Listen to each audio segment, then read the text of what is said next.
عليكم، كي دايرين؟ لاباس عليكم؟ بخير؟ نتمنى ان شاء الله لا فيديو ديال اليوم يلقاكم بأتم الصحه والف خير. مرحبا بكم معي في فيديو جديد.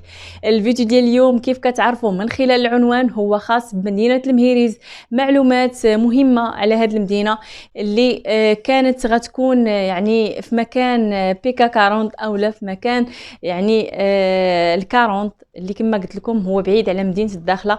كان غيكون ذات الأهمية أو أكثر أهمية من مدينة الداخلة، وفجأة تنقلب الموازين وتعود يعني أكيد كترتفع الكفة لمدينة الداخلة. في النهاية الظروف غادي نعرفوها إن شاء الله، وحيتيات غادي نعرفوها إن شاء الله من خلال الفيديو.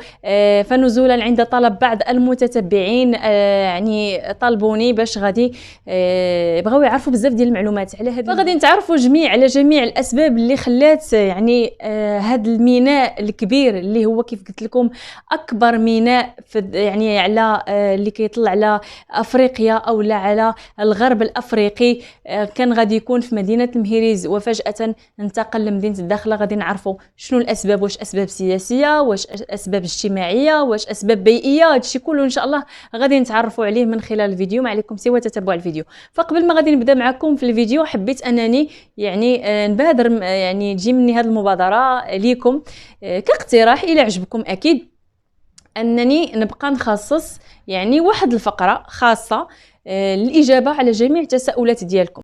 وكيف كيعرفوا المتتبعين الأوفياء اللي كانوا متابعيني هذه مدة بأن جميع التساؤلات ديالهم كنجاوب عليها، سواء في الانستغرام، سواء في الواتساب، سواء كذلك هنايا في التعاليق، فانا كنجاوب عليها سؤال بسؤال. ولكن هنايا يعني هذه الفقرة هذه اللي خصصت لكم الآن هي فقرة خاصة بالأسئلة المتكررة، يعني أسئلة كتجيني في عوض ما ناخذ وقت أنني نجاوبك أنت وأنتي وأنت وأنتي، فكنلقى أنني كنستغرق واحد الوقت طويل وكذلك ما كتعمش الفائده. فبالتالي دائما الاسئله كتبقى متكرره، وبالخصوص الناس اللي باغيين يجيو هنا للمدينه، بغاو يستكشفوها، بغاو يسكنوا فيها، بغاو يبداو فيها حياتهم من جديد، فبغاو كذلك يخدموا فيها. فهاد الاسئله كامله كتجيني متكرره، فلذلك حبيت انني نعطيكم هذا الاقتراح. واكيد انا في انتظار التساؤلات ديالكم، وانا غادي نجاوب على كل واحد كيف ما قلت لكم. واكيد الاسئله المتكرره غادي نجاوبكم عليها هنا يا جماعه. فغادي نبداو على بركه الله في الفيديو ان شاء الله.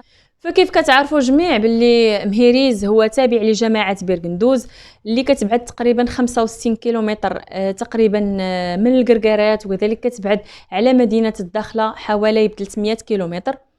وكيف كان مخطط له أن تم إنجاز الميناء اللي كان متوقع أنه غيكون بوابة بحرية على أفريقيا ومنصة للتجارة بالقارة السمراء، واللي وصلت التكلفة المالية ديالو حوالي 242 يعني مليون درهم من حواجز الأمواج الرئيسية، حواجز الأمواج الثانوية، وأرصفة عائمة.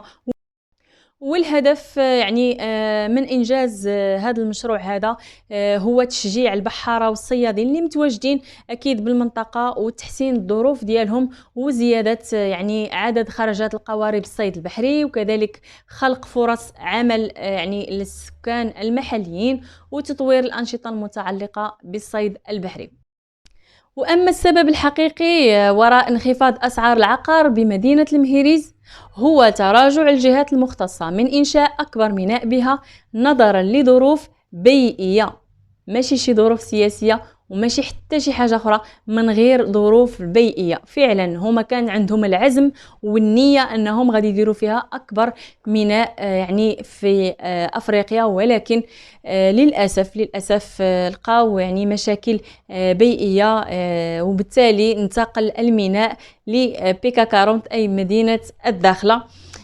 كيف هو معروف يعني يعني اش غنقول لكم، كيف هو معروف من ضمن هذه الاسباب انه لقاو مشكل زحف الرمال، يعني في كل مره كيلقاو الرمال بانها كتزحف للشاطئ، وبالتالي يعني غيلقاو مشاكل دائمه. هذا المشكل ديال زحف الرمال يعني كيكون مشكل يعني بيئي، كيكون دائم متكرر، ما كيكونش عنده حل اخر من غير انه يكون دائما كما كنقولوا حنا داك الدراغون ديما كيجي كيحيد يعني ديك الرمله وهذا يعني باش ما تخلفش مشكل البواخر. كيف كتعرفوا بحال هذا النوع ديال المناطق صعيب يتحط فيها بواخر كبيره للصيد. وبالتالي انخفض العقار فيها، وولات البقعة حاليا كتبدا يعني ب7000 درهم حاليا، يعني الأثمنة العقار ديالها ب7000 درهم، ممكن أنك تلقى حتى بقعة ب5000 درهم. يعني العقار انخفض فيها بشكل مهول، وكان شويه منخفض، ولكن ني راجت الاخبار انه غادي يكون يعني الميناء الكبير فيها، فبالتالي بداو الناس يعني بداو كياخذوا فيها البقع. فعلا ارتفعت البقع واحد اللحظه، ولكن مجرد ما ان تعلن ان هذاك الميناء ما غاديش يكون اكبر ميناء، وبالتالي غادي ينتقل الميناء الاكبر لمدينه الداخله، فبالتالي نهار يعني العقار فيها. وهذا ما يعني ما كيدلش على ان هذيك المدينه ماشي عندها مستقبل، وانما هي تهير عندها مستقبل، وعندها مستقبل اكيد زاهر، ومستقبل جد جد جد مميز، لانه كيف كتعرفوا بان المخططات ديال المملكه المغربيه كلها يعني بدون استثناء اي منطقه في الاقاليم الجنوبيه غادي تكون ذات اهميه كبيره ان شاء الله في المستقبل. وكيف كما قلت لكم، في حين ان الميناء اللي تنشأ بالمهيريز هو ميناء مجهز وصالح للصيد، يعني الان هو صالح للقوارب الصيد البحريه، ولكن مع هذا كله كما قلت لكم ما كيستثنيش انه يكون ميناء ذات اهميه لا تقل عن ميناء مدينه الداخله. فكنتمنى انني نكون جاوبتكم على التساؤلات ديالكم، وان شاء الله نتلاقاو في فيديو قادم بحول الله تعالى. ما تنسونيش من اللايكات ان اعجبكم الفيديو، وكذلك الاشتراك، ولما لا البارطاج مع كل من يهمه الامر سواء من اقارب او احباب، باش يعني توصل وتعم الفائده، وكذلك تكبر القناه اكيد بكم. شكرا على تتبعكم، وتحياتي لكم جميعا الى فيديو قادم بحول الله تعالى. مع السلامه.